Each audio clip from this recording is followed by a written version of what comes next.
There are exactly 3 things you need to know about my life right now. 1. I am the best antique appraiser in the city, and I am currently 20 minutes late for the auction that could make or break my entire career. 2. The man standing in front of me is not just tall. He is a skyscraper in a bespoke Italian suit, radiating the kind of dark, expensive power that usually comes with a warning label. And 3. My dog, a wheezing, neurotic pug named Chubbs who hates the entire male population, has just decided that this man's pristine $4,000 leather Oxford is the perfect place to relieve himself. My name is Piper Varis, and I think I just started a war. Welcome back to the pack, and welcome home to Raven's Library. Get comfortable, because today's story is the perfect blend of high-stakes tension and absolute chaos, featuring a grumpy alpha king, a fierce heroine, and a pug with 0 manners. But before we dive into the snow, I want to know, where in the world are you tuning in from right now? And do you have a furry reading buddy snuggled up with you today? Let me know in the comments. I love reading them. And if you want to support the library and unlock exclusive perks like early access to these audiobooks and custom badges, be sure to hit that join button below to become an official member. Now, let's turn the page. Chapter 1. It happened in slow motion. 1 second, I was dragging Chubbs through the marble lobby of the Valmont auction house, praying my heels didn't snap on the polished floor. The next, the leash went taut. I tugged, distracted by the terrifying realization that I had forgotten my ID badge. Come on, Chubbs, we don't have time to sniff the aristocracy. Chubbs didn't move. He stood planted like a furry potato, staring up at a wall of black fabric. Then, with the casual arrogance of a king claiming a new country, he lifted his leg.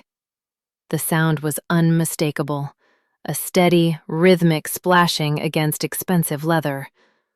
The lobby went silent, the kind of silence that usually precedes a bomb detonation or a high society scandal. My eyes traveled down the leash, past my traitorous dog, to the shoe. It was black, it was shiny, and now it was wet. Chubbs, no! I dropped to my knees, horror crashing over me like a tidal wave. I fumbled in my purse, pulling out a silk handkerchief, my favorite vintage Hermes, may it rest in peace, and frantically began dabbing at the shoe of the man towering over me.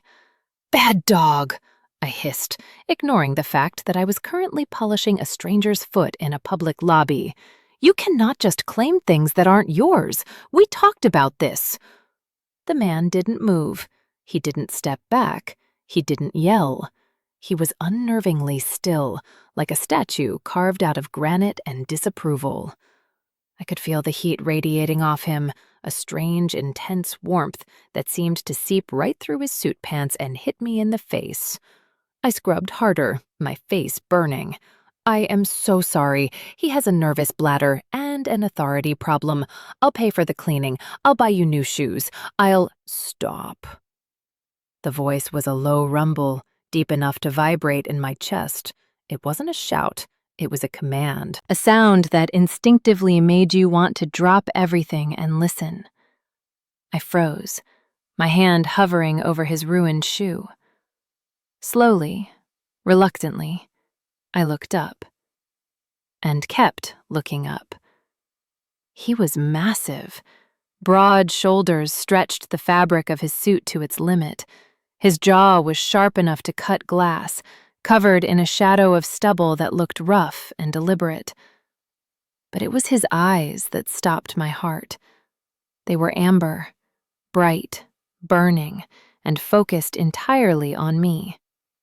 He wasn't looking at the dog. He was looking at the top of my head, then my eyes, then my mouth. He didn't look angry. He looked hungry. He tilted his head, a slow, predatory smirk curling the corner of his lip.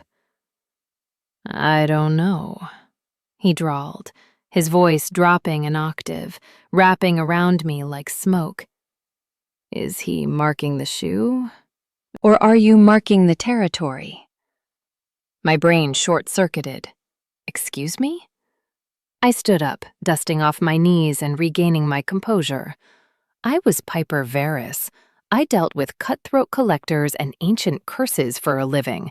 I was not going to be intimidated by a gym rat in a suit, no matter how good he smelled.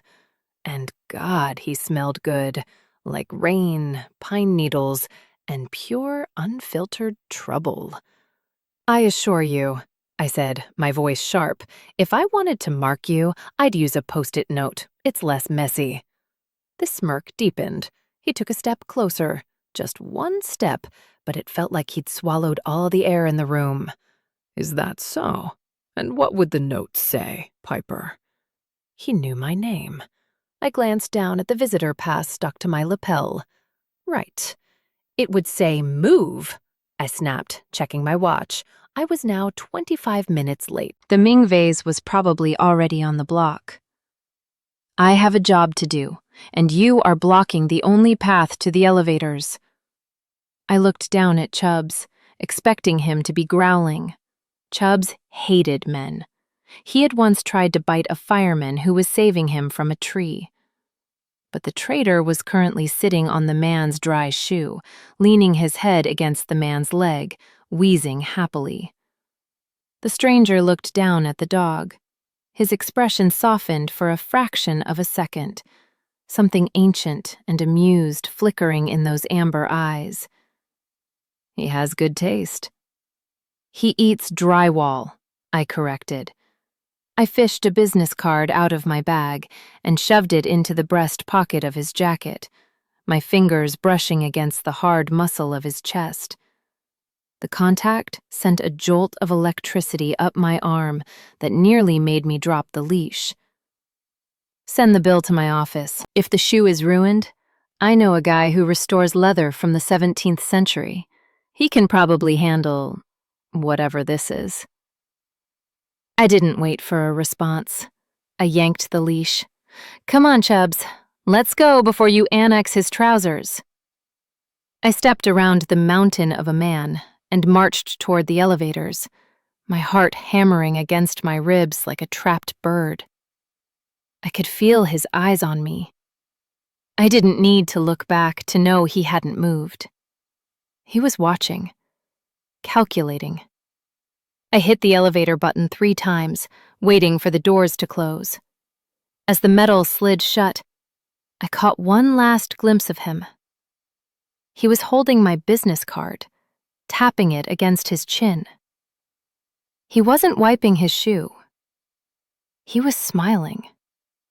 A dark, possessive smile that promised this wasn't over. Back in the lobby, Cassian Ashford, the alpha king of the Northern Pack and CEO of Ashford Holdings, watched the elevator numbers climb. He brought the card to his nose, inhaling the scent of vanilla and adrenaline she'd left behind.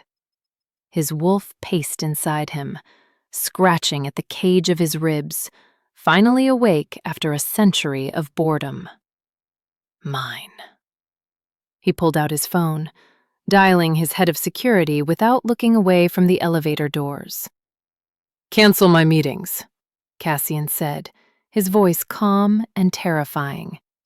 "And find out everything there is to know about Piper Varis. I don't care about the shoe. I want to buy the girl." Chapter 2.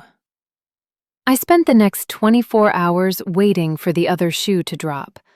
Or, more accurately, waiting for a process server to slap me with a lawsuit for emotional damages to a billionaire's footwear. But nothing happened. The auction had gone well. I'd secured the Ming vase for a client who had more money than taste, and I had almost convinced myself that the incident in the lobby was just a fever dream induced by too much espresso and dog hair.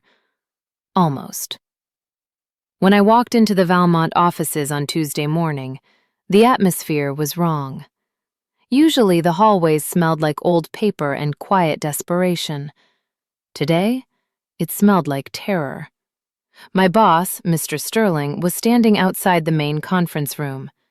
Sterling was a man who prided himself on being unflappable. He had once negotiated with a warlord for a set of Neolithic pottery without blinking. But right now, he was sweating, visibly. "Piper!" he squeaked. He actually squeaked. "Thank God, he's asking for you, specifically." My stomach did a somersault. Who? The warlord? "Bigger," Sterling whispered, wiping his forehead with a handkerchief that looked distressingly similar to the one I had ruined yesterday. "Ashford Holdings. They've acquired the monthly retainer. All of it. They bought your schedule, Piper. For the next 3 weeks, you don't work for Valmont. You work for him." I didn't have time to ask who he was before Sterling opened the mahogany doors and practically shoved me inside. The conference room was vast, dominated by a table long enough to land a plane on. And sitting at the very head of it, looking entirely too comfortable in my boss's chair, was the owner of the shoes, Cassian Ashford. He wasn't wearing a suit today. He was wearing a charcoal button-down with the sleeves rolled up, revealing forearms that looked like they were carved from teak and trouble. He was reading a file, my personnel file, I realized with a jolt of indignation, and he didn't look up when I entered. "You're late," he said. His voice was just as deep as I remembered, a low thrum that vibrated through the floorboards. "I'm early," I countered, marching up to the other end of the table. I refused to sit. Standing felt safer. It kept me mobile. "And I don't recall agreeing to be bought. I'm an appraiser, Mr. Ashford, not a stocks option." He finally looked up. The impact of those amber eyes was just as disarming as the first time. He closed the file slowly, resting his chin on his steepled fingers. "You're an appraiser who owes me a pair of Oxfords," he said smoothly. "I calculated the cost. Including the emotional distress to the leather, I'd say we're about even if you handle this contract." "I sent you my card," I said, crossing my arms. "You could have just billed me." "I could have." He stood up. The room suddenly felt very small. He walked around the edge of the table, his movements fluid and silent, like a jungle cat stalking prey in high definition. He stopped just inside my personal space, close enough that I could smell that maddening scent of rain and forest again. But then I wouldn't have had a valid excuse to return this. He reached into his pocket and pulled out a plastic rectangle on a lanyard. My ID badge, the one I had frantically searched for yesterday. He held it up, the cheap plastic looking ridiculous against his large, manicured hand. "You dropped it," he murmured, his eyes locking onto mine, "while you were fleeing the scene of the crime." I reached for it, but he didn't let go immediately. For a second, we were playing tug-of-war with a piece of plastic, connected by the tension snapping in the air between us. "Thank you," I said, my voice sounding breathier than I intended. I yanked it free. "Now, if you'll excuse me, I have actual work to do. I don't do private acquisitions for—" "I need you to authenticate the Iron Crown of Lombardy," he interrupted. I froze. The Iron Crown was a myth, a legend. It had been missing for centuries. "That's impossible," I whispered, the historian in me overriding the annoyed woman. "It doesn't exist." Cassian smirked, that same dark, arrogant curl of the lip that made my knees weak and my temper flare simultaneously. "It does," he said softly. "It's in my vault, and you're the only one I trust to tell me if it's real." Chapter 3. I stared at him. "You have the Iron Crown? In a vault? Is the Holy Grail in there too? Maybe next to the Ark of the Covenant." "Don't be ridiculous," Cassian said, walking back to the head of the table. "The Ark is in storage in Nevada. The crown, however, is at my winter estate." He slid a contract across the polished mahogany. It stopped perfectly at the edge of the table, right in front of my hips. "Read the figure on page 4, he instructed. I picked it up, intending to skim it and throw it back in his face. Then I saw the number. I blinked. I rubbed my eyes and looked again. It was a number that didn't just pay off my student loans. It paid for a house. A nice house. With a yard. "Mr. Ashford," I said, trying to keep my voice steady. "This is excessive." "Hazard pay," he said dryly. "My estate is remote. The Swiss Alps. We leave in 3 hours." 3 hours? I dropped the contract. "I can't go to the Alps in 3 hours. I have a life. I have plants. I have a dog." "Ah, yes, the urinator." Cassian leaned back, looking amused. "Chubbs, was it?" "Chubbs has severe separation anxiety," I lied. Well, it was a half-lie. Chubbs had separation anxiety if by anxiety you meant he ate the drywall when he was bored. I can't leave him in a kennel. He's emotionally fragile. Bring him. I blinked. "Excuse me?" "Bring the dog," Cassian said, as if he were ordering coffee. "My jet is private. It accommodates pets, unless, of course, he's afraid of flying." I opened my mouth to argue, but closed it. A private jet? Chubbs had never even been in a taxi without hyperventilating. But the money was freedom. It was independence. And the artifact, if the crown was real, writing the paper on it would make me the most famous historian of my generation. "He sheds," I warned. "A lot. He will get fawn hair on your Italian suits." "I have lint rollers," Cassian countered, "and I have a staff who can walk him. Pack warm clothes, Piper. The mountains are unforgiving this time of year." He stood up, signaling the meeting was over. As he walked past me to the door, he paused, leaning down so his mouth was right next to my ear. "Don't run late this time," he whispered. "I don't like to wait." I shivered, an involuntary reaction that had nothing to do with the office air conditioning. I turned to watch him leave, and for a split second, just a fraction of a heartbeat, I swore I saw his eyes flash. Not a trick of the light, but a literal golden luminescence, like a predator catching the moonlight. Then he blinked, and it was gone. 3 hours, I muttered to the empty room, grabbing the contract. What have I gotten myself into? Chapter 4. Packing for a trip to the Alps in 2 hours is not an organized activity. It is a contact sport. I was frantically throwing cashmere sweaters and thermal leggings into my suitcase, while Chubbs sat on the bed, watching me with judgmental, bulging eyes. "Don't look at me like that," I told him, shoving a pair of snow boots on top of my toiletries. "We are going on an adventure. You get to pee on foreign snow. It'll be cultural."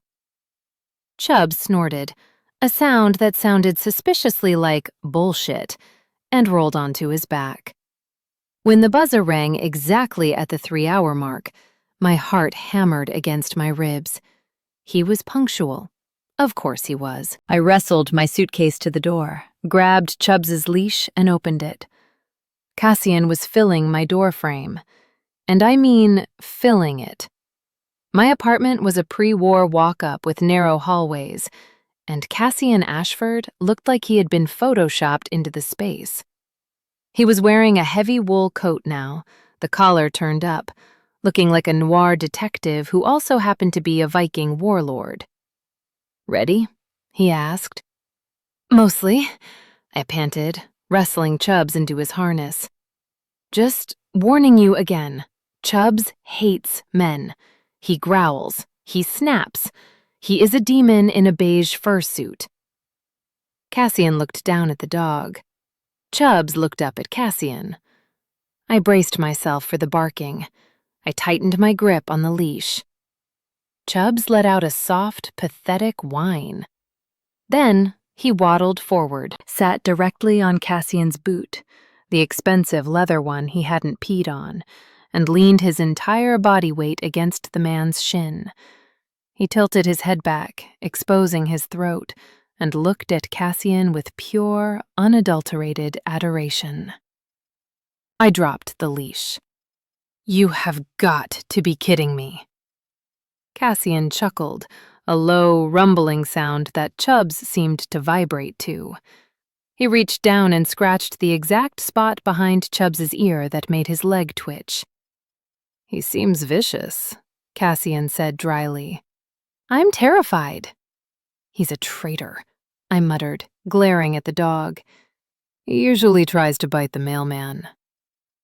"Maybe he just has good instincts about who's in charge," Cassian said. He stepped past me, grabbed my 50-pound suitcase as if it was filled with helium, and hoisted it over one shoulder. "After you." He gestured to the hallway. I grabbed my purse and scooped up the traitorous pug, who was now wheezing happily. As I walked past Cassian, the hallway felt impossibly tight. His chest brushed against my arm, hard and warm through the layers of wool. "Lock up," Cassian murmured. As I turned the key in the lock, I watched Cassian walking down the stairs ahead of me, carrying my life's belongings with effortless, terrifying grace. He glanced down at the suitcase, then whispered something. It was too quiet for human ears, but in the echoing stairwell, I just barely caught it. "Good guard, dog," he said to the empty air, sounding pleased. "Keep her close." I froze, key halfway out of the lock. Who was he talking to? "Did you say something?" I called out. Cassian paused on the landing, looking back up at me. The shadows of the stairwell cut across his face, making his smile look sharp. "Just talking to the luggage, Piper," he said smoothly. "Let's go. The sky is turning gray." Chapter 5. The car ride to the private airstrip was silent, save for the rhythmic snoring of Chubbs, who had fallen asleep in the back of the SUV like a pampered prince. Cassian drove. No chauffeur, no security detail. Just a billionaire operating a heavy-duty Range Rover with a terrifying amount of precision. His hands on the leather steering wheel were large and steady, navigating the weaving traffic with an almost unnatural foresight. When we pulled onto the tarmac, my jaw unhinged. I had expected a plane, maybe a nice Cessna. What sat waiting for us was a Gulfstream G650, sleek and silver, looking less like a vehicle and more like a weapon designed to slice through the atmosphere. "It's big," I managed, sounding like an idiot. "It's efficient," Cassian corrected, opening my door. Inside, the efficiency looked a lot like obscene wealth. Cream leather seats that looked softer than my bed, polished walnut tables, and a carpet so thick I felt guilty stepping on it with boots. The air smelled of conditioned oxygen and expensive cologne. I settled into a window seat, clutching Chubbs, who was now awake and vibrating with excitement. "Strap him in," Cassian said, pointing to a custom-looking harness attached to the seat opposite me. We're expecting a smooth flight, but I don't want a flying pug if we hit a pocket. Right. I buckled the dog in. Chubbs immediately tested the limits of the restraint, trying to reach a crystal bowl of gourmet dog treats that had been set on the table. You have dog treats, I noted, raising an eyebrow at Cassian as he settled into the seat facing me. His long legs brushed against mine in the narrow space, sending a jolt of awareness up my shin. My assistant is thorough, he said, not looking at me. He was busy pouring 2 glasses of amber liquid from a crystal decanter. Whiskey? Or are you a champagne girl? Water is fine, I said, trying to keep my wits about me. I don't drink on the job. The job hasn't started yet, he murmured, sliding a glass of water across the table. His fingers lingered on the glass for a second too long. Relax, Piper. You look like you're waiting for the plane to explode. I'm not a nervous flyer, I lied. I'm just processing. Processing what? Why a man who runs a global conglomerate is personally escorting an appraiser to the Alps to look at a crown that shouldn't exist. Cassian took a sip of his whiskey, his eyes locked on mine over the rim of the glass. Maybe I like the company. The air in the cabin shifted, thickening with that same undeniable tension from the lobby. I opened my mouth to deflect with a sarcastic comment, but the plane lurched. Not a bump, a drop. The entire cabin slammed downward. My stomach hit my throat. The crystal decanter rattled violently, and Chubbs let out a confused woof. Just turbulence, Cassian said, his voice calm. But his eyes narrowed, scanning the ceiling of the cabin as if he could see through the metal. Then it happened again. The plane banked hard to the left, throwing me against the window. The lights flickered and died. Total darkness. The sound of the engines changed from a hum to a roar. We were diving. "Cassian!" I screamed, reaching out blindly. "I've got you." The voice wasn't across the table anymore. It was right beside me. In the pitch black of the diving plane, gravity seemed to vanish. I was floating, terrified, until a heavy weight slammed me back into the seat. Cassian. He had unbuckled and moved across the aisle with a speed that defied physics. He was over me, his large body bracing against the seat frame, effectively caging me in. He wasn't crushing me. He was shielding me. His arms were locked on either side of my head, creating a human roll cage. "Stay down," he growled. The plane shuddered violently, shaking like a toy in a toddler's hand. I buried my face in his chest, gripping the lapels of his coat. He was solid, immovable. Amidst the chaos of the screaming engines and the rattling cabin, he was the only thing that felt real. I could hear his heart beating under my ear. It was slow, too slow. We were falling out of the sky, and this man's heart was beating like he was meditating. "Chubbs!" I gasped into his coat. "He's fine," Cassian rumbled, his chin resting on the top of my head. "The harness held. Just breathe, Piper." He smelled of ozone now, the scent of a storm. Suddenly, the dive stopped. The plane leveled out with a groan of metal, the engine smoothing back into a steady rhythm. The emergency lights flickered on, bathing the cabin in a dim red glow. We were alive. I stayed buried in his coat for a second longer than necessary, trembling. His hand moved to the back of my head, his fingers tangling in my hair, holding me close. It was a protective gesture, possessive and tender all at once. "You okay?" he asked softly. I pulled back, looking up at him. Our faces were inches apart. In the red light, his eyes looked dark, almost black. His pupils were blown wide. I think so," I whispered. My hands were still clutching his lapels. I could feel the heat of his skin through the layers of fabric. He didn't move away. He stayed leaning over me, his gaze dropping to my lips. For a terrifying, exhilarating moment, I thought he was going to kiss me. I wanted him to kiss me.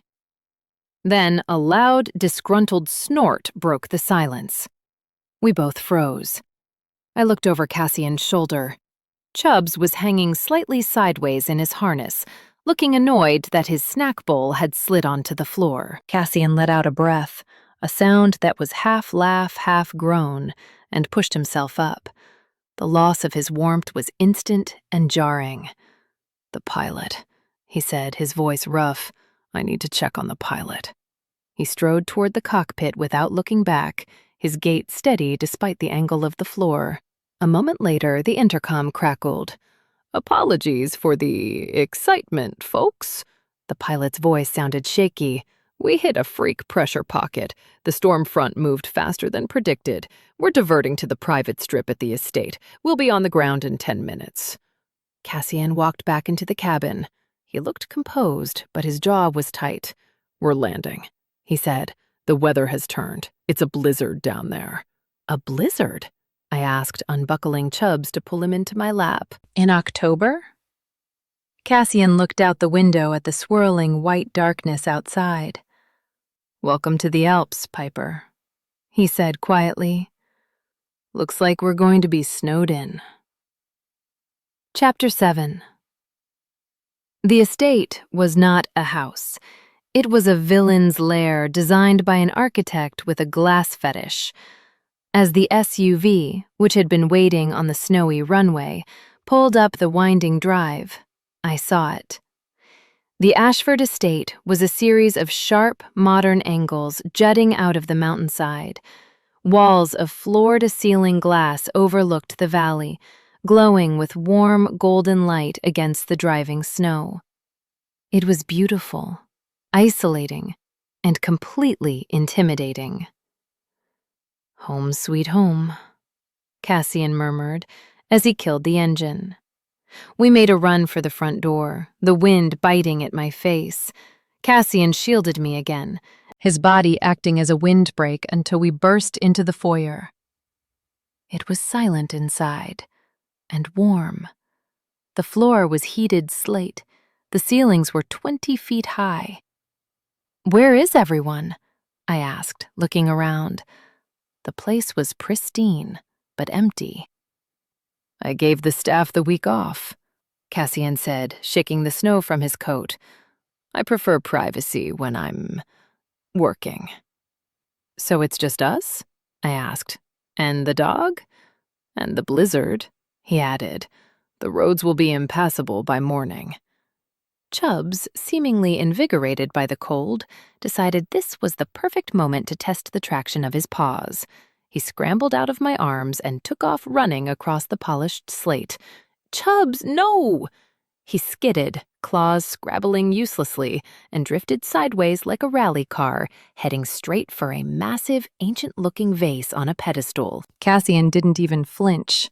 He just stepped to the side, extended one foot, and gently intercepted the sliding dog like a soccer ball, bringing him to a soft stop against his boot.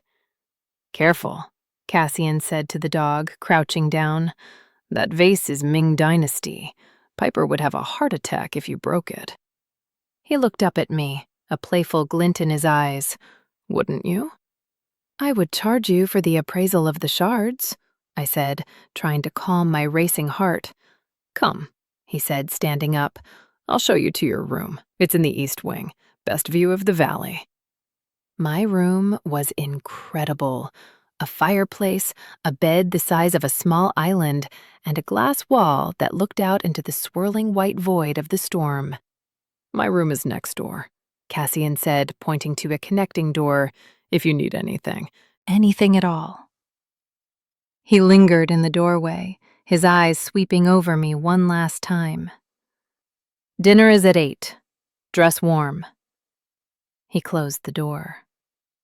I unpacked quickly, feeding Chubbs and setting up his bed by the fire. The silence of the house was heavy. It wasn't just quiet, it felt watching.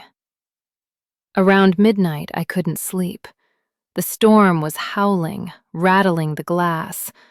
I got up and walked to the window, wrapping my robe tight around me. I looked out into the snow.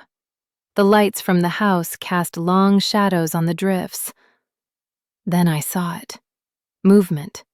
Down by the tree line, barely visible through the whiteout. A shape. Massive. Too big to be a dog. Too broad to be a deer. It moved with a fluid, lethal grace, pacing back and forth along the perimeter of the light. I pressed my hand against the cold glass, squinting. The creature stopped. It turned its head. Two glowing amber eyes, exact mirrors of the ones I had stared into on the plain, looked up from the darkness, locking straight onto mine. Then it threw its head back, and a sound cut through the wind. A howl. Long, mournful, and terrifyingly close. I stumbled back from the window, my heart hammering. "Wolves," I whispered to the empty room. "There are wolves out there." And I had a sinking feeling that the locks on the glass doors weren't going to be enough. I didn't sleep well. Every time I closed my eyes, I saw those burning amber eyes staring at me from the darkness of the tree line. By morning, the storm hadn't let up. It had intensified into a white wall of snow that buried the world outside. Cassian was waiting for me in the library, looking infuriatingly rested. He was wearing a black cashmere sweater that clung to his shoulders and poured coffee from a silver service as if he hadn't spent the night howling at the moon. "Sleep well?" he asked, handing me a cup. "Like a baby," I lied, taking a desperate sip of caffeine. If the baby was sleeping in a haunted snow globe. "I think I saw a wolf last night, Cassian. A big one." His hand paused mid-pour. He didn't look at me. "The Alps are full of wildlife, Piper. They usually keep their distance." "This one didn't," I muttered. "Come," he said, changing the subject with the subtlety of a sledgehammer. "The vault is this way." The vault was less a safe and more a museum. Hidden behind a bookshelf, the room was climate-controlled and smelled of cedar and old parchment.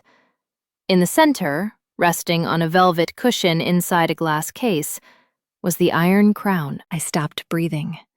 It wasn't just a crown.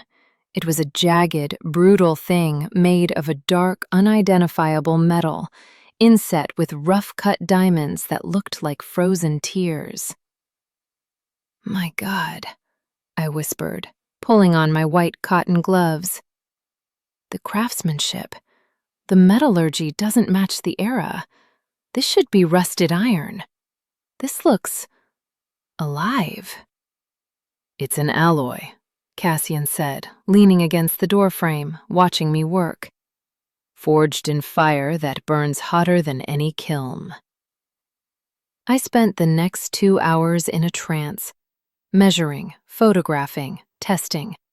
Chubbs, who had waddled in with us, was currently investigating a priceless Persian rug by trying to find a loose thread to unravel.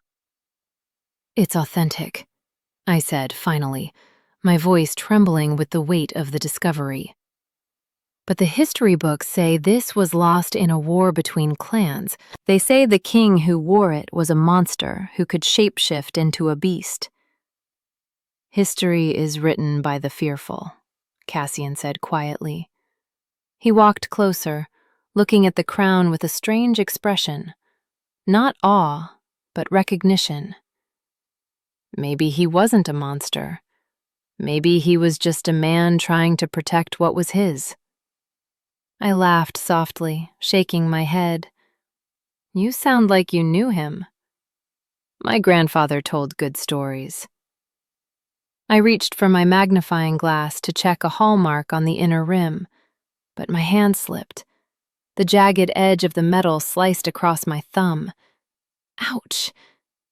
It was a small cut, barely a scratch, but a single drop of bright red blood welled up. The reaction was instantaneous. Cassian stiffened as if he'd been shot. His head snapped toward me. I looked up, ready to ask for a Band-Aid, and the words died in my throat. His eyes were dilated, the pupils swallowing the amber until they were almost black. He wasn't looking at my face. He was staring at the drop of blood on my finger with a focus that was terrifyingly intense. His nostrils flared, inhaling sharply. "Cassian?" I took a step back, clutching my hand to my chest. He flinched, his hands clenched into fists at his sides, the knuckles turning white. A low sound rumbled in his chest, too deep to be a groan, too human to be a growl, but somewhere dangerously in between. "Wrap it," he choked out, his voice sounding like gravel. "Wrap it up. Now." "It's just a paper cut. I have to go," he snarled.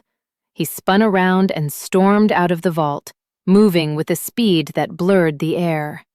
The heavy door slammed shut behind him, shaking the glass cases. I stood there in the silence, my heart pounding, staring at the empty doorway. Beside me, Chubbs looked up from the rug, let out a soft woof, and went back to chewing the fringe. 2 hours later, I was still trying to calm down. Cassian had vanished into the West Wing, and I had decided the best way to stop analyzing his bizarre behavior was to drown my thoughts in luxury. The estate's pool was actually a natural thermal hot spring that had been enclosed in glass. One wall slid open to the elements, allowing the steam to mix with the falling snow. It was breathtaking. I slipped into the steaming water, sighing as the heat soaked into my bones. The water was mineral-rich and buoyant. I swam to the edge, resting my arms on the infinity rim, watching the snow fall on the mountains. I apologize for earlier. I spun around in the water. Cassian was standing at the edge of the pool. He had changed into swim trunks, and oh my God, the suits did him no justice. The man was carved out of marble. Scars, faint silvery lines, traced paths across his chest and ribs, telling stories of violence I couldn't begin to imagine. He looked powerful, primal, and completely out of place in the civilized world. "You ran away," I said, trying to keep my eyes on his face and failing miserably. "From a drop of blood. Are you hemophobic?" "Something like that," he murmured. He stepped into the water. He moved silently, the water barely rippling as he waded toward me. The steam curled around him.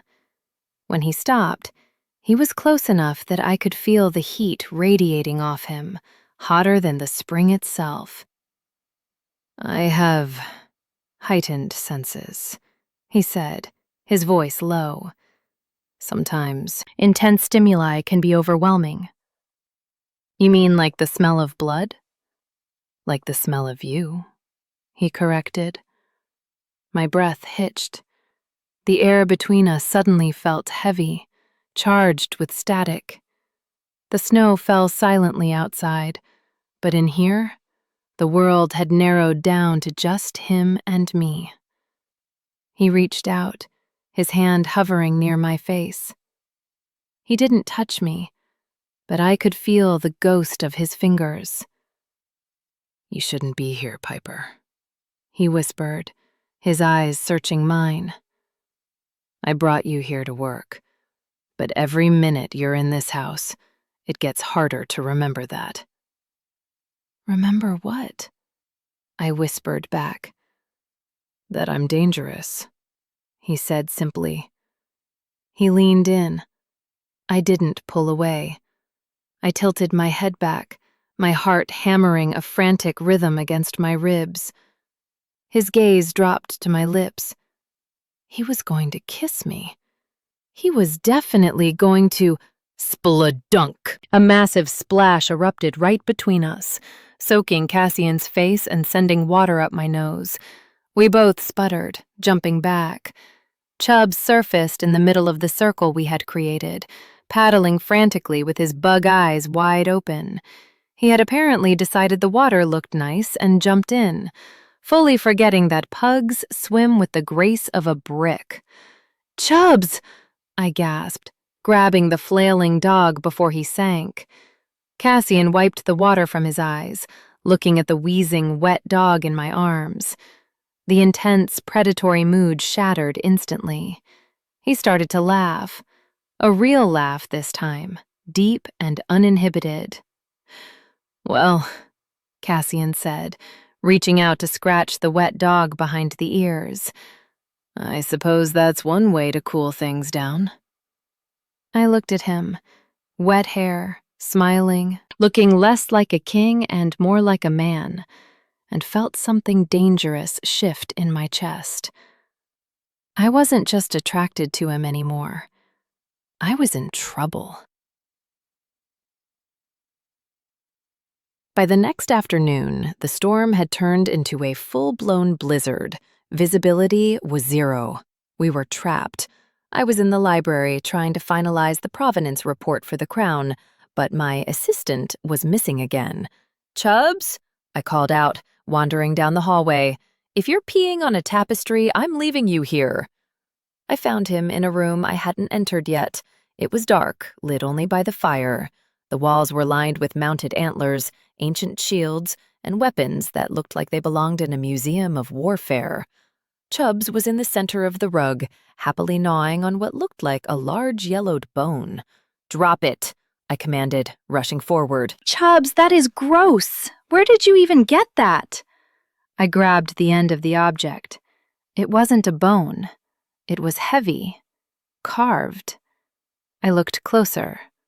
It was a scepter, made of something organic. Ivory? Bone? And covered in intricate runic carvings. The top was shattered, as if it had been bitten off in a fight.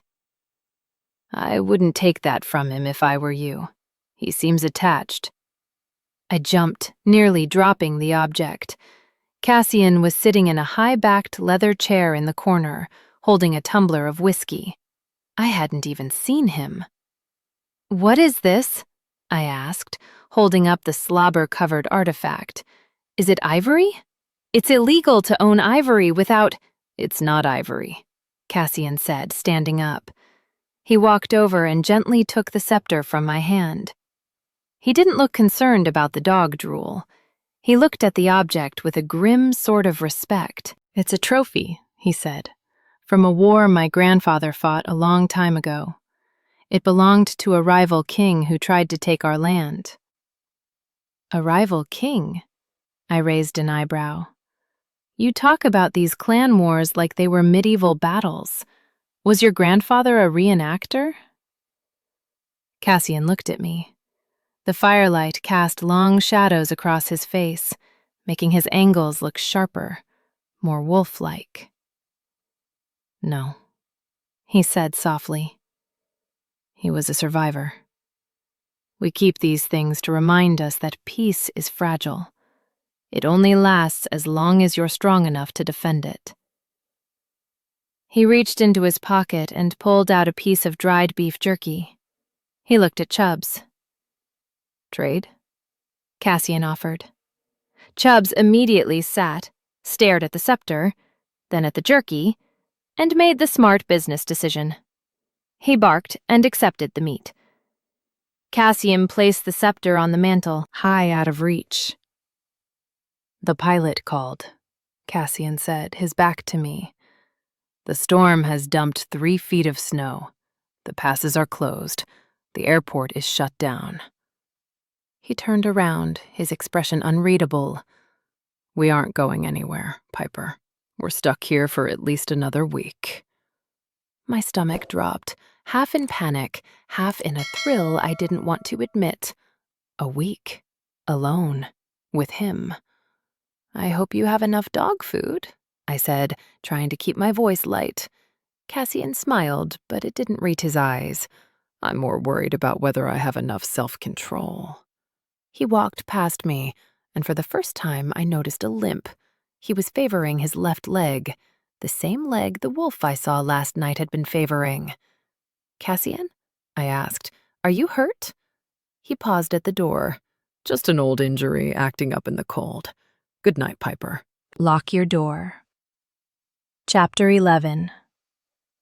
The silence of the estate was shattered 2 days later, not by the wind, but by the rhythmic, thumping beat of rotor blades.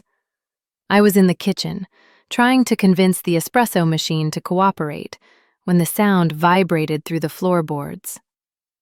Chubbs, who was currently staring at the refrigerator like it was a religious idol, barked sharply and trotted toward the foyer.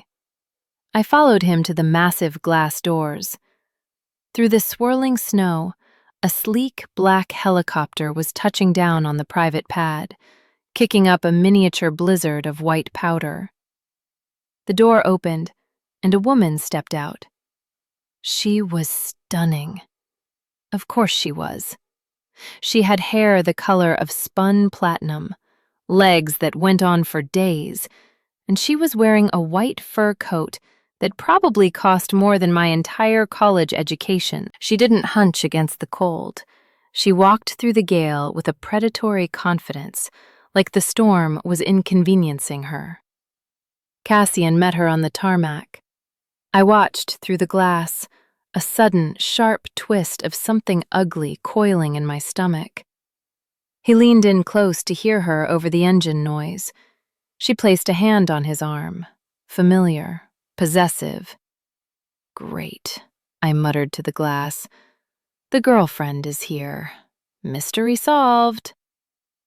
Chubbs let out a low, rumbling growl. It was a sound I'd never heard from him before, deep, guttural, and genuinely menacing.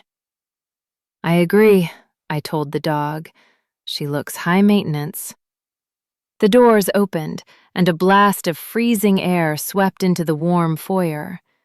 Cassian entered first, looking grim. The woman followed, shaking the snow from her hair with perfect cinematic grace. Piper, Cassian said, his voice tight. This is Vivian. She's an associate. She brought some urgent contracts that couldn't wait for the roads to clear. Vivian looked at me. Her eyes were a pale, icy blue, and they swept over my oversized sweater and wool socks with surgical precision. She didn't smile. She sneered. So this is the appraiser, she said. Her voice was smooth, like velvet wrapped around a knife. I expected someone older and more professional. I'm on a break, I said, forcing a smile that felt brittle. And I wasn't aware we were expecting company. Vivian laughed, a short, sharp sound. Cassian doesn't need to clear his schedule with the help. She turned to Cassian, stepping into his personal space. We need to talk. Privately. The Northern Territories are restless. Vivian, Cassian said, his tone warning. It's fine, I said, stepping back. My chest hurt, a dull ache of rejection I hadn't expected. I have work to do in the vault anyway. Come on, Chubbs. I reached for Chubbs's collar, but the dog didn't move. He was standing stiff-legged between me and Vivian, his hackles raised, teeth bared in a silent snarl. Vivian looked down at the pug with genuine disgust. Control your beast, or I'll have it put outside. The temperature in the room dropped 10 degrees in a second. Cassian didn't move, but the air around him seemed to darken. He looked at Vivian. He didn't shout. He didn't raise a hand. He just spoke, his voice dropping into that terrifying subharmonic register that made the glass rattle in the frames. Careful, Vivian. Vivian froze. "You are a guest in my home," Cassian said, stepping between her and the dog, shielding us both. "But Piper is not. And that dog has more sense of loyalty in his tail than you have in your entire bloodline. If you speak to her, or him, with disrespect again, the helicopter will leave without you. Do you understand?" Vivian paled, her eyes widening in genuine fear. She dipped her head, exposing her neck in a strange, submissive gesture I didn't understand. "Yes, Alpha. I apologize." Cassian didn't look at her. He turned to me, his amber eyes blazing with an intensity that pinned me to the spot. "Go to the library, Piper. I'll deal with this. Then we're going to talk." Vivian left an hour later. I heard the helicopter take off, the sound fading into the distance like a bad memory. I didn't wait for Cassian to come find me. I was angry, I was embarrassed, and mostly, I was terrified of the fact that when he had defended me, I hadn't felt scared of his rage. I had felt thrilled by it. That was dangerous. That was the kind of thinking that got you heartbroken by billionaire CEOs who had secret associates and private jets. I dragged my suitcase onto the bed. "We're leaving, Chubbs. I don't care if we have to walk down the mountain. I am not staying here to be insulted by his supermodel friends." Chubbs, sensing the mood, hopped onto the bed. But instead of helping, he sat directly on top of my open suitcase, planting his butt on my cashmere sweaters. "Move," I said, trying to shove 50 pounds of stubborn pug. "He knows you're running," a voice said from the doorway. "He's trying to stop you." I froze. Cassian was leaning against the doorframe. He looked exhausted. The top 2 buttons of his shirt were undone, and he ran a hand through his hair, messing up the perfect style. "I'm not running," I said, shoving a pair of socks into the side pocket. "I'm resigning. I authenticated the crown. You have the report. My job is done." "Your job is done when I say it's done," Cassian said, pushing off the doorframe. He walked into the room. "Excuse me?" I spun around. "I am not your property, Cassian. You can't just keep me here because..." "Because what?" He was close now. Too close. He crowded me against the side of the bed. Chubbs watched us, his head tilting from side to side like he was watching a tennis match. "Because you're bored!" I shouted, the frustration boiling over. "Because you like having a little human pet to entertain you until your real life flies in on a helicopter. Who was she, Cassian? And don't tell me she's an associate." "You don't look at employees like that." "I don't look at her at all," Cassian roared back. The sound was so loud it made me jump. He caught my arms, his grip firm but not painful, holding me in place. "She is a lieutenant," he growled, his face inches from mine. "She works for me. She means nothing. You think I care about her?" "I don't know," I cried, my voice cracking.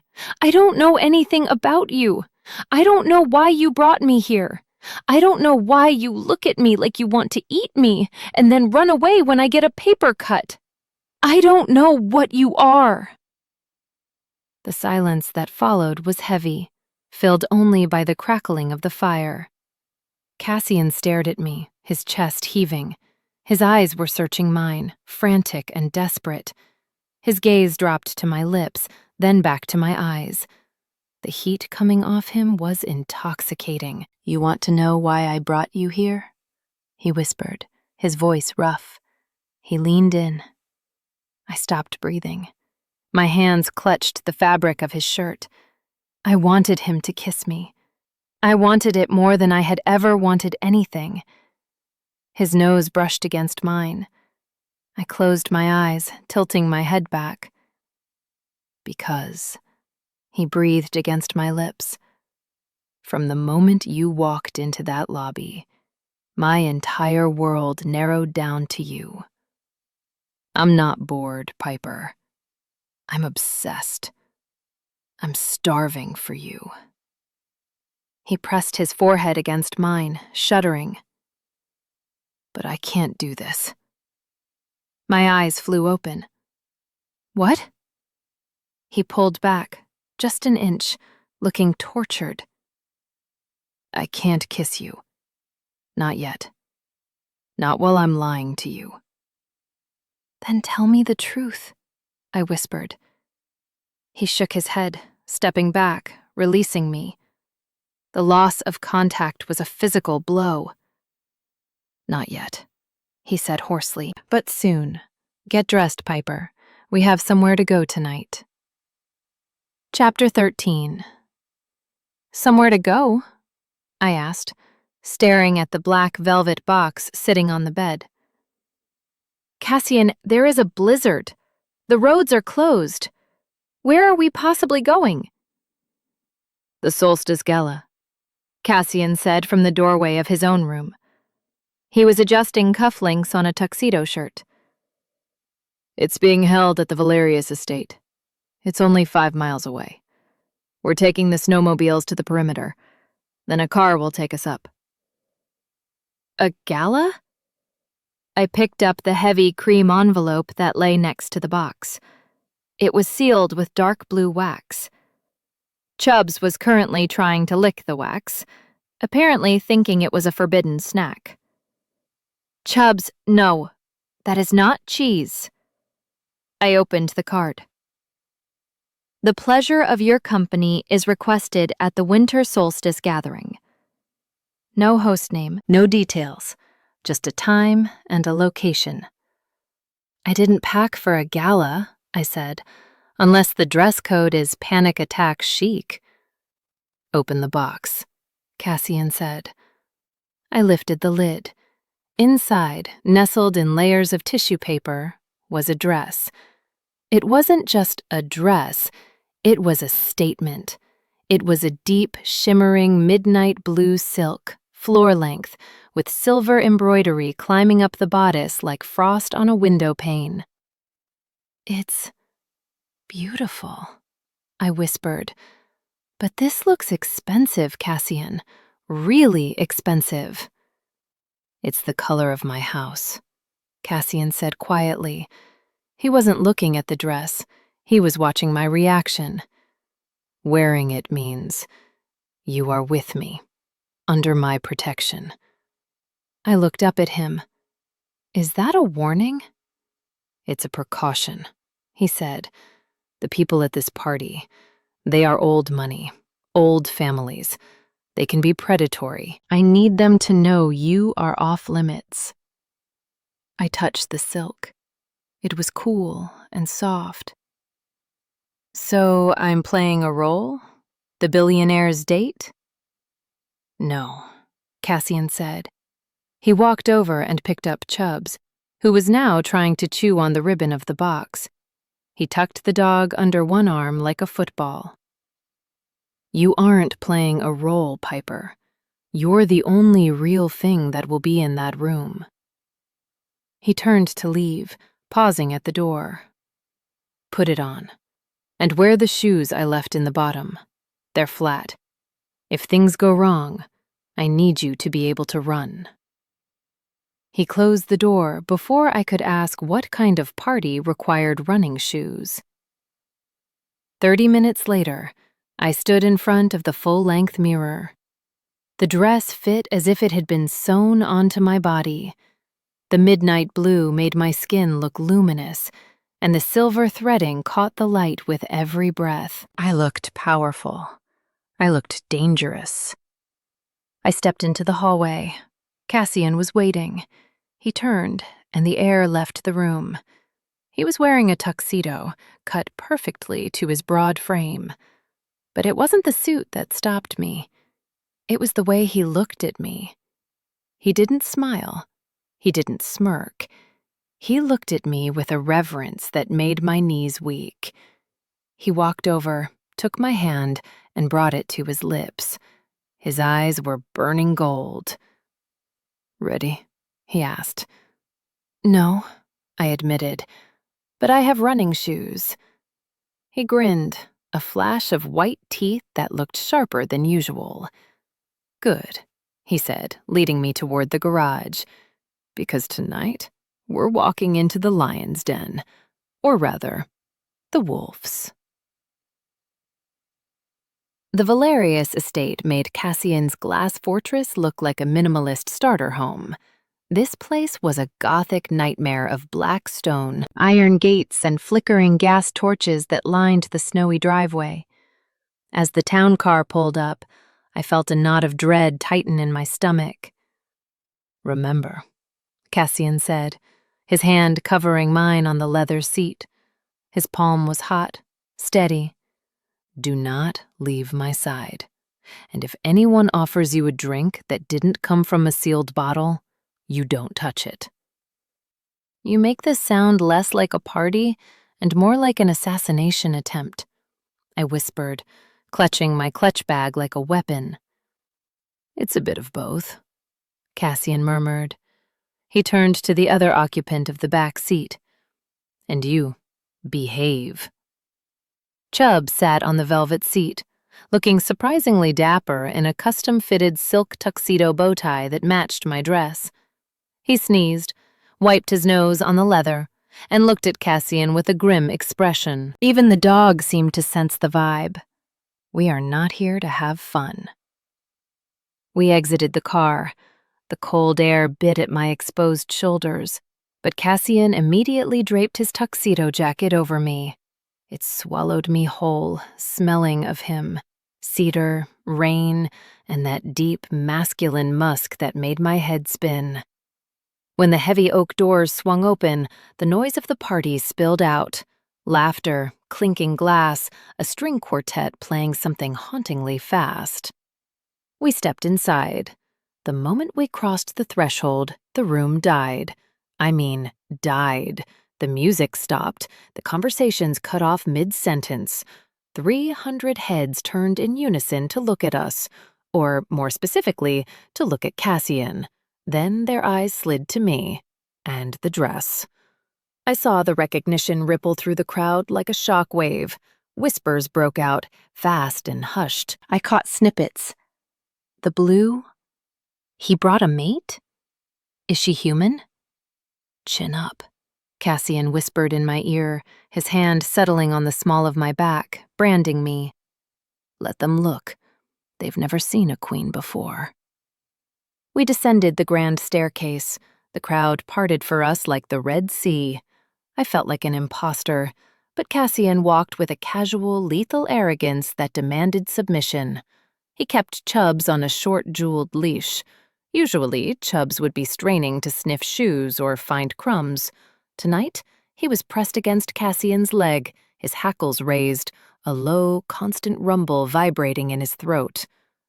"He doesn't like them," I noted, eyeing a group of men in sharp suits who were watching us with predatory hunger. "He has excellent taste," Cassian said dryly. We reached the floor. Immediately, we were swarmed, but not by fans, by sharks. Men with cold smiles and women with sharp eyes circled us. "Cassian," a gray-haired man said, stepping forward. He bowed his head slightly, but his eyes remained defiant. "We didn't expect you to attend, or to bring livestock." He glanced at Chubbs. Chubbs snarled, snapping his teeth at the man's expensive loafers. "Careful, Marcus," Cassian said, his voice light but edged with steel. "The dog bites, and so do I." The tension was suffocating. After 20 minutes of navigating veiled insults and aggressive handshakes, Cassian was pulled aside by a group of elders near the fireplace. "Stay here," he told me, positioning me near a pillar. "I need 2 minutes to deal with this territory dispute. Don't move. Chubbs, guard." He handed me the leash and vanished into the circle of men. I stood there, feeling exposed in the sea of black tuxedos and glittering gowns. I looked down at Chubbs. Just you and me, buddy. A dangerous place for a pet, A voice purred from behind me. I turned. Standing there was a man I hadn't seen before. He was handsome in a cruel, sharp way, with slicked-back dark hair and eyes that were a disturbing shade of yellow-green. He held 2 flutes of champagne. "I'm Silas," he said, offering me a glass. "A friend of Cassian." Chubbs went ballistic. He lunged at the end of the leash, barking a frantic, high-pitched warning that echoed through the silent ballroom. "Bad dog," Silas sneered, not backing away. He looked at me, his gaze dropping to the blue dress. "Do you know what that color means, little human? It means he's marked you. It means you're property." "I'm nobody's property," I said, my voice shaking slightly. "And my dog doesn't like you, which means I don't either." Silas took a step closer, invading my personal space. The smell coming off him wasn't like Cassian's clean rain scent. It was musky, sour, like wet fur and old blood. "Has he told you what we are?" Silas whispered, leaning down. "Has he shown you the monster underneath the suit? Or is he planning to bite you first, then explain later?" I stumbled back, my heel catching on the hem of my dress. Silas didn't stop. He moved with a speed that was wrong, too fast, too fluid. "Leave me alone," I said, loudly this time. Heads turned. I saw people watching, but no one moved to help. They were watching with a twisted sort of curiosity, like spectators at a gladiator match. "He can't protect you," Silas hissed. "He's weak. He plays at being civilized, wearing suits and drinking wine. But we know the truth. He's afraid to be what he is." Silas reached out. He grabbed my upper arm. His grip was like a vice, fingers digging into my flesh hard enough to bruise. "Let go!" I gasped, trying to twist away. Chubbs didn't just bark this time. He attacked. The pug launched himself at Silas's leg, sinking his teeth into the expensive fabric of his trousers. "Get off!" Silas roared. He kicked out, sending Chubbs skidding across the polished floor. The dog yelped, a high, pained sound that shattered my heart. "Chubbs!" I screamed. I turned back to Silas, blind rage flooding my veins. "You kicked my dog!" I raised my hand and slapped him, hard. The sound of the slap echoed like a gunshot. Silas froze. He slowly touched his cheek, his eyes widening. Then they changed. The pupils elongated into vertical slits. His face contorted, his jaw unhinging slightly, teeth lengthening into jagged points. A low, vibrating growl erupted from his chest. "You mistake," he snarled, his voice distorted, inhuman. "I am not a man you can slap." He raised his hand, claws extending from his fingertips, aiming for my face. I squeezed my eyes shut, bracing for the pain. Crash! It sounded like a bomb going off. I opened my eyes to see a blur of black motion hurtling through the air. Cassian hadn't just walked over. He had vaulted a 10-foot banquet table, shattering plates and sending crystal flying. He hit Silas like a freight train. The 2 men, no, the 2 monsters, slammed into the stone floor. The impact shook the room. "Cassian!" I screamed. Cassian rose from the tangle of limbs.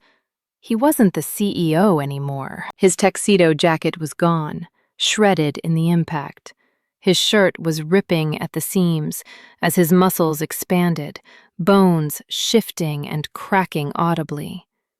He didn't look human. His eyes were glowing molten gold, burning with a rage so pure it felt like heat on my skin. He grabbed Silas by the throat with one hand and lifted him into the air as if he weighed nothing. Silas clawed at Cassian's arm, shifting fully now, his face elongating into a wolf's muzzle, fur bursting through his skin. Cassian didn't shift. He didn't have to. He roared. It wasn't a human shout. It was a primal, earth-shaking sound that vibrated in my teeth and shattered the nearest window panes.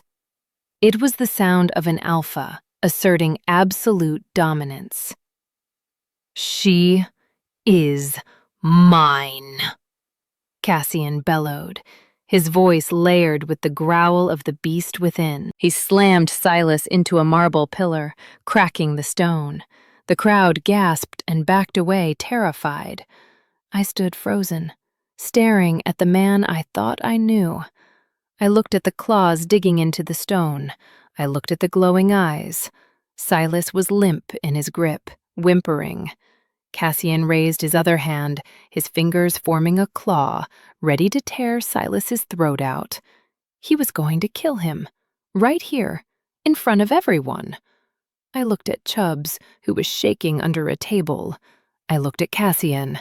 "Cassian!" I yelled, my voice cutting through the bloodlust. He didn't hear me. He was lost in the wolf. I took a step forward. My legs were shaking, but I forced myself to move. I walked right up to the monster who was holding a man by the throat. I reached out and grabbed Cassian's arm. His skin was burning hot.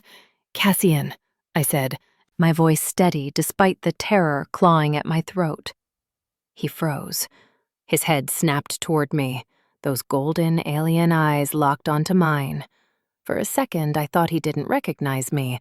I thought he was going to kill me, too.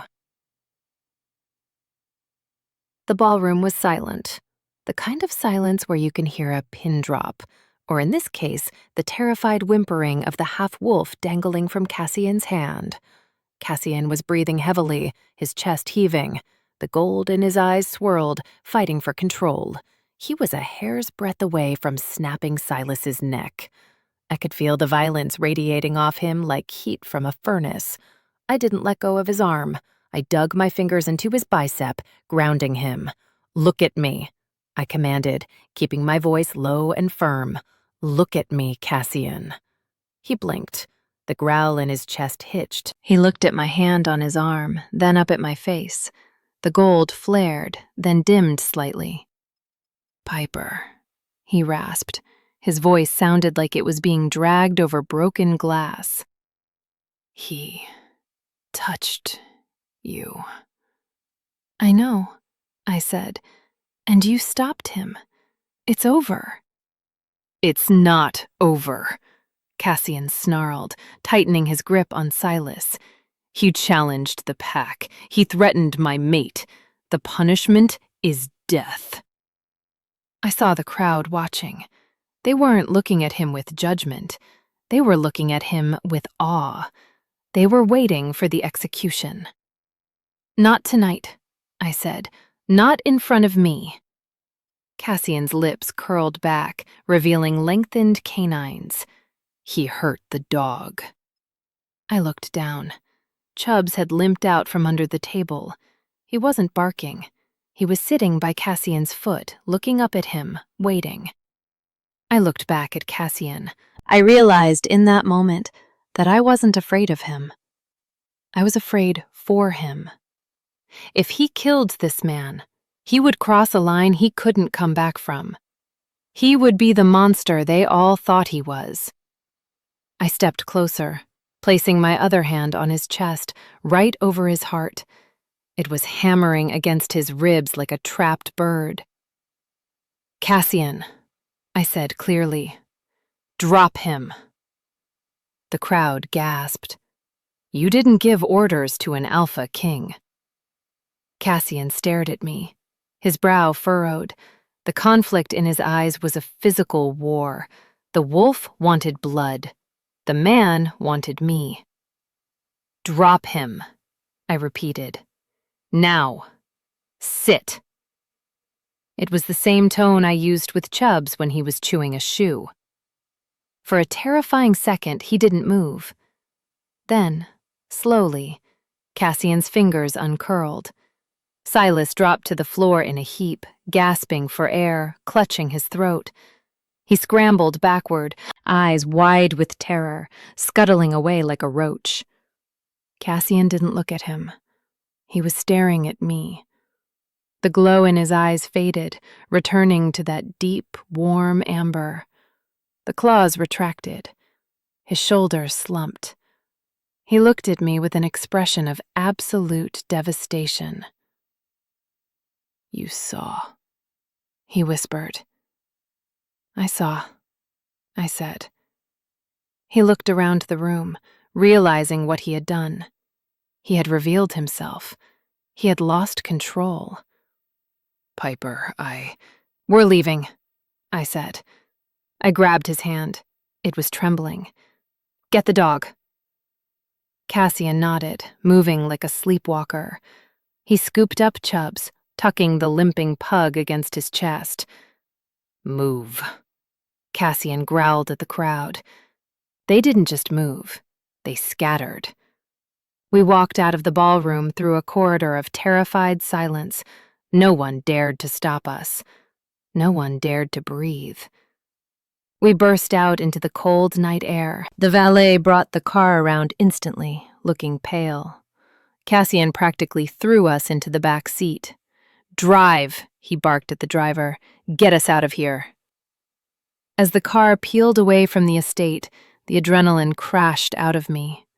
I slumped against the leather seat, my hands shaking uncontrollably. It was quiet in the car. Chubbs was curled up on Cassian's lap, licking his paw.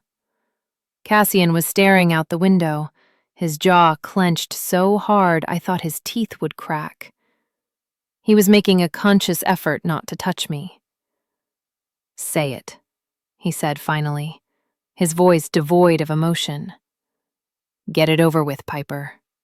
Call me a monster. Tell me you want to go home." I looked at him. I looked at the man who had just torn a room apart because someone bruised my arm. I looked at the way he was gently stroking Chubbs's back, even while he hated himself. "You're a werewolf," I said. It wasn't a question. He flinched. "Yes."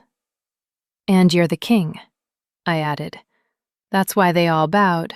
That's why you're so rich. That's why you act like you own the world." "Yes." He turned to face me, his eyes dead. "I am the Alpha. I am a killer. And I lied to you every single day since we met." He waited for me to scream, to cry, to demand a flight home. I looked at Chubbs, then back at Cassian. "Well," I said, leaning back and closing my eyes, "that explains why my dog likes you more than me. He always did prefer the alpha male." Cassian stared at me. That's what you take from this?" "I'm processing," I murmured, clutching my dress. "But Cassian." "Yes?"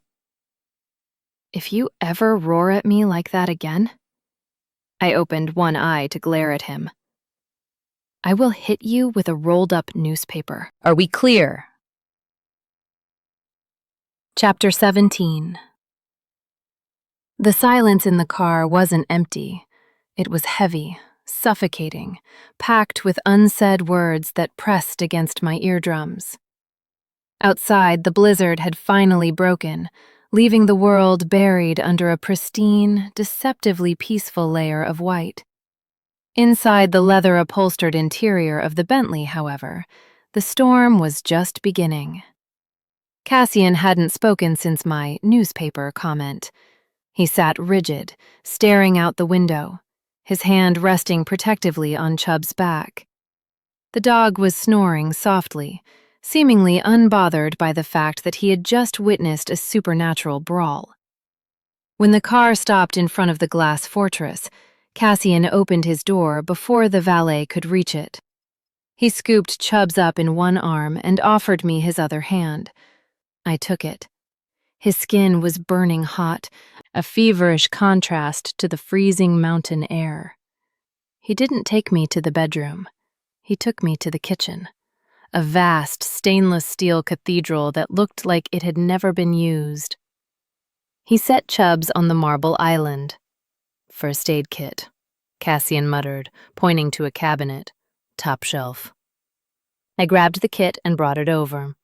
Cassian worked in silence, his large, dangerous hands moving with surprising delicacy as he inspected Chubbs's paw. "No broken bones," Cassian said, his voice rough. "Just a sprain. He'll be fine." He wrapped the paw in a self-adhesive bandage. Chubbs licked Cassian's thumb, letting out a small, appreciative whine. "He trusts you," I said softly, leaning against the counter. "He knew, didn't he? From the beginning." Cassian paused. He didn't look up. "Animals always know. They smell the predator.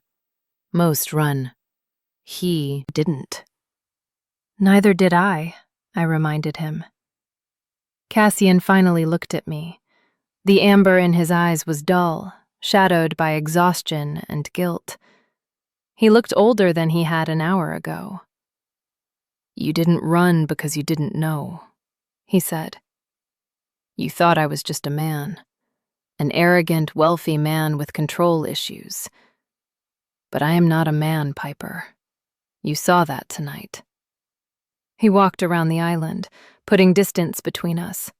He went to the floor-to-ceiling window, looking out at the darkness. "I am the alpha of the Northern Pack," he said, the words heavy. "My family has held the throne for 600 years. The crown you authenticated? It was my great-grandfather's. The mythology you laughed at? It's my history." I crossed my arms, fighting the shiver that ran down my spine. "So the wolves in the snow, those are your people?" "My guards," he corrected. "Protecting the perimeter, protecting me. And for the last week, protecting you." He turned to face me. "I didn't bring you here for an appraisal, Piper. I didn't care about the insurance policy. I could have bought the museum and burned it down if I wanted the crown moved." "Then why?" I asked, though deep down in a place I was scared to look at, I already knew. "Because of the lobby," he whispered. "The moment I smelled you, it was like waking up after being in a coma for a century. My wolf recognized you before my brain did. He claimed you." He took a step toward me, then stopped himself, gripping the back of a chair until the wood creaked. "It's called the mating bond. It's rare. It's primal. It means that biologically, chemically, spiritually, I belong to you, and you belong to me." My breath hitched. "Belong? That sounds final." "It is," Cassian said intensely. "It means I will burn the world down to keep you safe. It means I nearly tore a man's throat out tonight because he bruised your arm. It means I am a danger to everything in your life because I cannot control the instinct to possess you." He took a deep breath, his chest shuddering. "That is why you have to leave." The air left the room. "What?" Cassian pulled his phone from his pocket. "I've cleared the runway. The jet is fueled. My pilot is waiting. You can take the car now. You'll be back in the city by morning. I'll transfer the payment, double the contract, and you never have to see me or this world again." He looked at me with agonizing hope and devastating fear. He was breaking his own heart to save me. I looked at him. I looked at the bandage on Chubbs's paw. I thought about the way he had shielded me on the plane, the way he remembered how I took my coffee, the way he looked at me like I was the only source of light in his cold glass castle. I walked over to the island and picked up Chubbs. The dog let out a sleepy grumble. "You're right," I said calmly. "This is insane. You're a werewolf. You live in a glass box. Your friends tried to eat me." Cassian flinched, closing his eyes. "I know. Go, Piper." "I am going," I said. I walked past him. I heard him exhale, a sound of pure, shattering grief. I walked to the living room, picked up my purse, and then walked back into the kitchen. I dumped the contents of my bag onto the counter. Lipstick, wallet, keys, and a half-eaten bag of dog treats. Cassian opened his eyes, confused. "Piper?" "I'm looking for my planner," I muttered, digging through the pile, "because I need to check my schedule." "Your schedule?" "Yes," I said, finding the small leather book. I flipped it open. "I have a dentist appointment next Tuesday, and Chubbs needs his shots in November. But other than that," I looked up at him, "I think I can fit in Date the Wolf King." Cassian stared at me. He looked like I had just spoken in tongues. "Piper, did you not hear me? I am a monster." "You're a drama queen," I corrected. I walked up to him, stopping inches from his chest. I had to crane my neck to look him in the eye. "You bandaged my dog's paw before you tended to your own wounds," I said, poking him in the chest. "You stood in front of a room full of people who wanted to kill me, and you held back. You let me command you." "That's not a monster, Cassian. That's a partner." "I could hurt you," he whispered, his voice trembling. "You could," I agreed. "But you won't. Chubbs trusts you. And he's a better judge of character than I am. He peed on your shoe, Cassian, and you kept him. That tells me everything I need to know." I reached up and grabbed the lapels of his ruined tuxedo shirt. "I'm not leaving," I said fiercely. "I'm not running away just because things got hairy. Literally." A small, shocked laugh escaped him. "But," I added, narrowing my eyes, "if we're going to do this, if I'm going to be your queen, or whatever that guy said, then we are rewriting the rules. No more secrets. No more lying. And absolutely no more locking me in glass houses." Cassian looked at me. The amber in his eyes flared, bright and hot. He raised his hand slowly, early, and cupped my face. His thumb traced my cheekbone. "You would stay?" he asked, his voice full of wonder. "With me?" "Try and make me leave," I challenged. He didn't say another word. He lowered his head and captured my lips. It wasn't a gentle kiss. It was a claiming. It was fire and ice and desperation. He kissed me like I was the oxygen he had been holding his breath for. I wrapped my arms around his neck, pulling him closer, feeling the low growl of approval vibrate in his chest. For a long time, the only sounds in the kitchen were our breathing and the quiet thump, thump, thump of Chubb's tail wagging against the marble counter. Cassian pulled back, resting his forehead against mine. He was smiling, a real, dangerous, breathtaking smile. "So," he murmured, his hand sliding down to my waist, "you accept the position?" "I'm considering it," I teased, "but I have conditions." "Name them. I'll give you the world, Piper. Just ask." I looked over his shoulder at the clock. It was 3 a.m. "Well," I said, "first, I want a nap. Second, I want a steak. And third—" I looked down at Chubbs, who was looking at Cassian with expectant eyes. Third, I said, grinning, I think the king needs to take the dog out to pee. And this time, try to keep him off the shoes. Cassian laughed.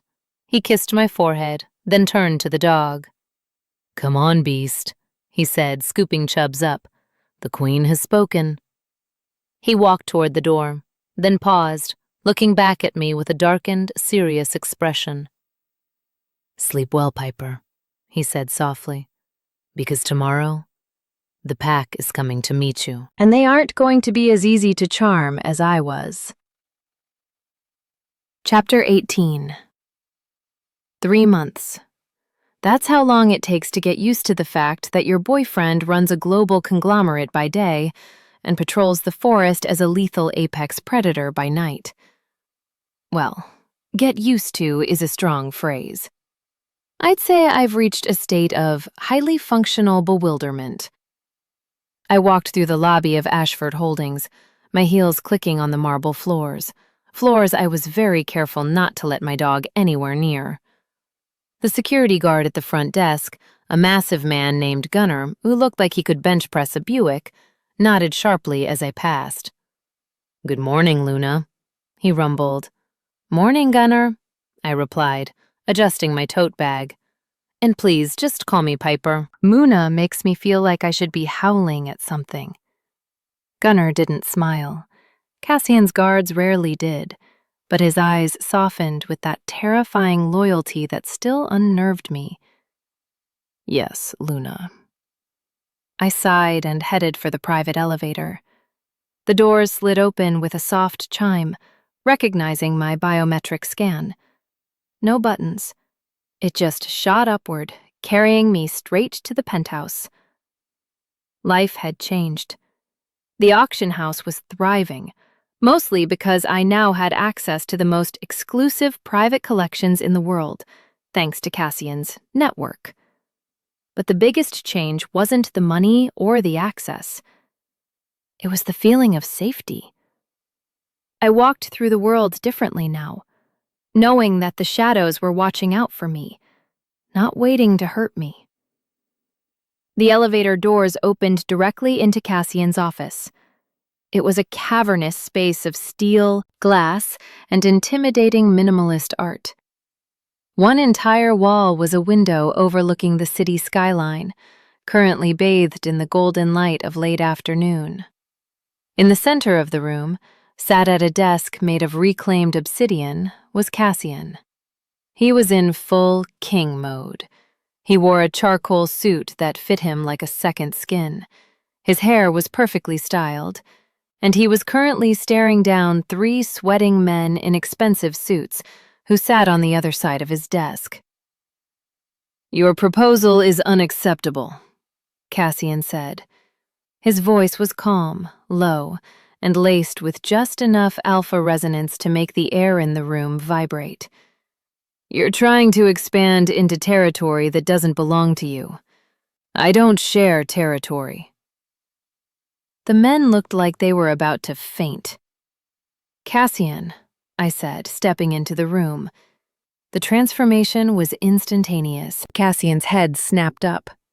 The cold, predatory look in his eyes vanished, replaced by a warmth that melted my knees. He stood up, ignoring the 3 terrified executives, and walked around the desk.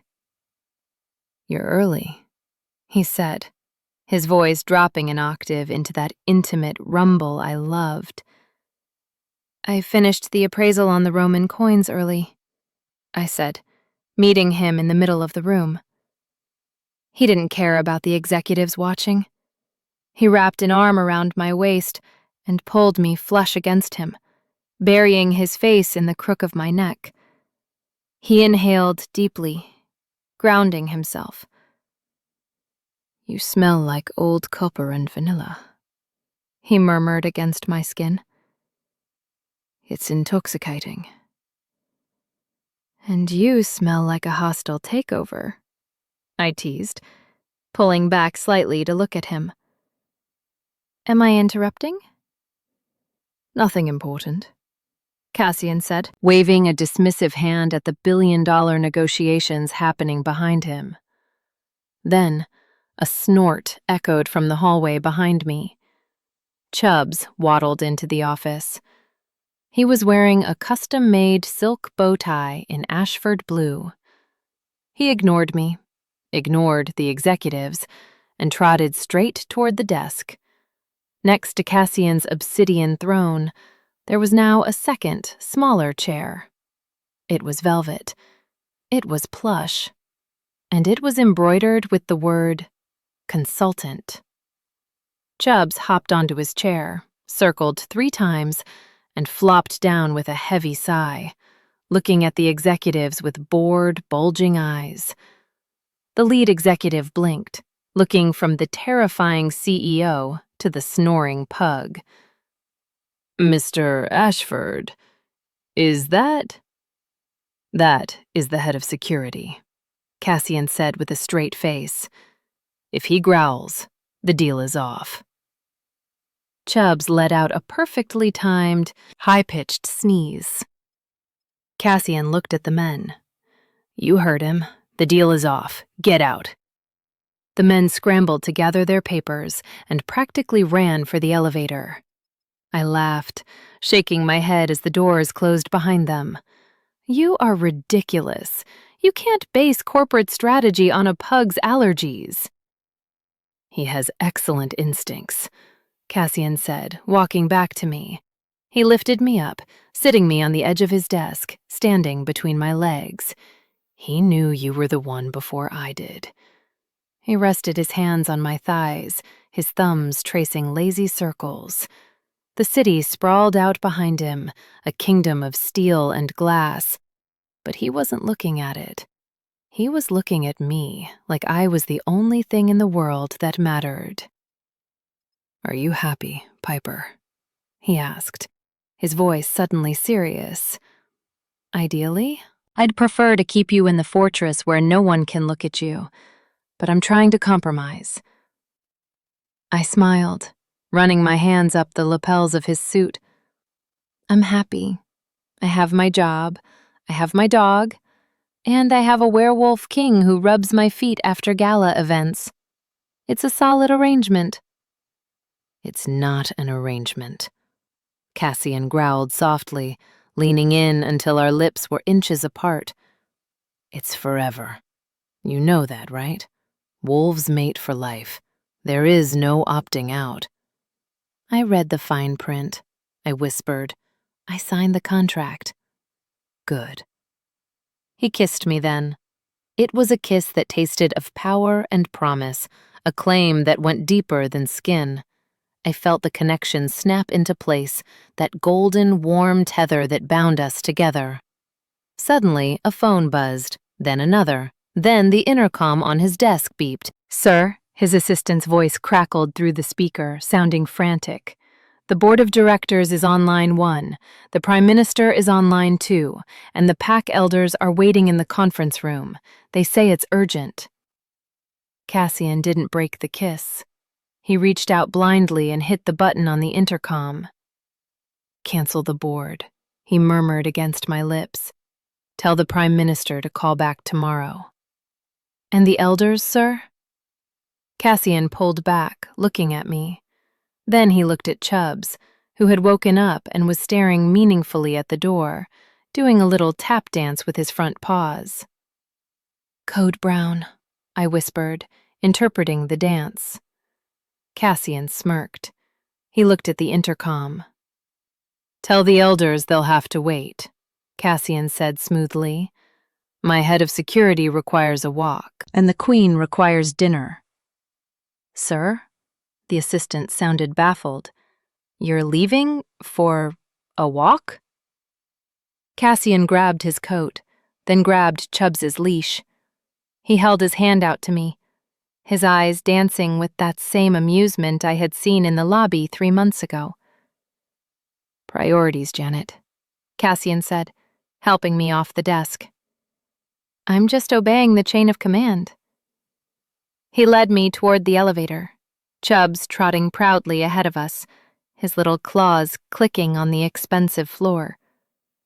As the doors closed, shutting out the ringing phones and the demands of the world, Cassian pulled me close. And I knew, without a shadow of a doubt, that I was exactly where I belonged. Marking his territory? Please. We had conquered it. Quick favor, don't go anywhere yet. If you thought Cassian was obsessive, the next alpha is completely unhinged. Our heroine mistakes him for a creeping waiter in a supply closet and elbows him straight in the gut. Instead of killing her, he growls, "Do it again." You need to hear this. Click the video on your screen right now.